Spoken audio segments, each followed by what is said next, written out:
Today, I want to share a story with you. It's a pretty heavy one, a powerful, sobering reminder of just how quickly a bright future can be completely extinguished. It's really a tale of two paths and one single catastrophic choice. So our story begins with two young men, absolutely brimming with potential. I mean, they were described as the kind of friends, the kind of sons, the kind that any parent would literally pray for. And then, with just 3 words, that entire perfect picture just starts to crack. This is it.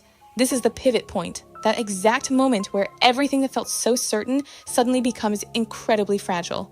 All right, let's set the scene. We're on a university campus. We've got 2 friends and their whole lives are just stretching out in front of them. You know that feeling? The future just looked, limitless.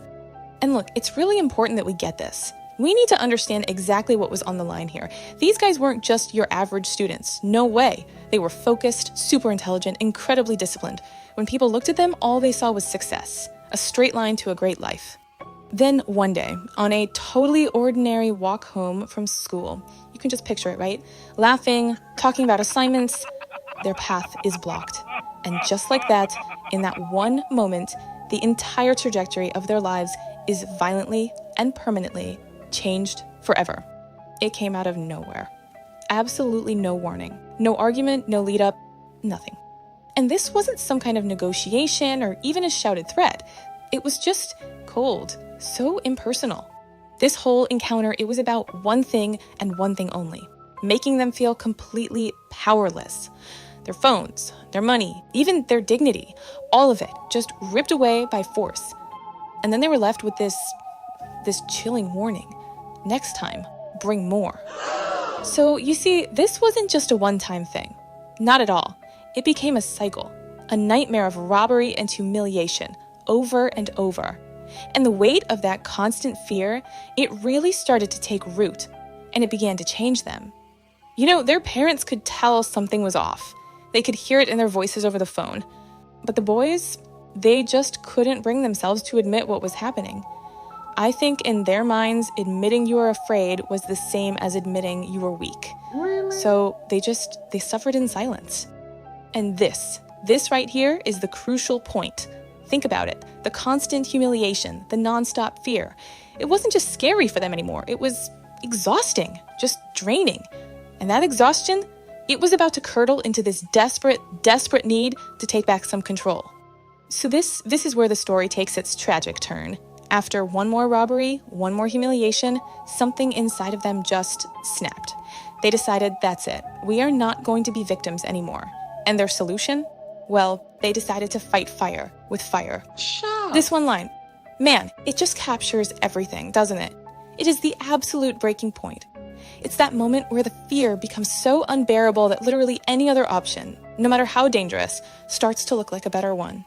So in their heads, the choice became brutally simple. It was black and white. Option 1, stay helpless, keep being the prey. Option 2, become dangerous and chase what they thought was safety. And with that, the decision was made. They chose to be dangerous instead of helpless. And you gotta understand, this wasn't for power, it wasn't for money, it was just for protection. That's why they joined a rival gang. And at first, it actually worked. The harassment stopped. The fear, it was gone. They could walk down the same streets and feel totally untouchable.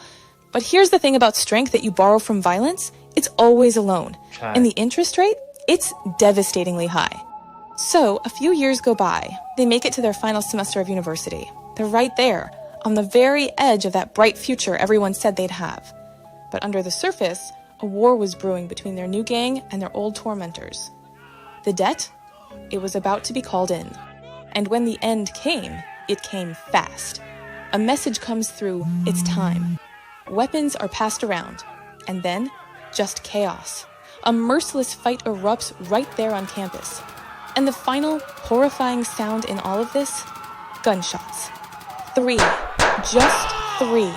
That's how many bullets it took to completely erase one of those bright futures. Fired into his back and his chest. And right there, in the middle of all that chaos, he just dropped. The scene right after, it was just stark. One friend is lying dead on the ground. The other one, he sees his friend fall, And he just breaks, he runs, he just vanishes, trying to hide from a world that had literally just shattered all around him. He managed to hide for weeks, but violence has a long memory. The streets remember. He thought it was finally over, so he came out of hiding. And his enemies? They found him in broad daylight. And they finished what they had started. And now the story shifts to the people who were left behind, to the parents who were once so proud, the ones who were excitedly planning graduation parties. Now they were forced to deal with the absolute unimaginable. And really, it all just boils down to this one final brutal scene. You have two families. They're brought together, but not for a celebration. No, they're brought together by the shared crushing weight of two coffins, two futures completely broken, beyond any repair. And the story leaves us with this one final haunting thought, a truly tragic lesson that was learned at the highest possible price. It's a reminder that not every battle is worth fighting, and some roads, once you start down them, they only lead to one place.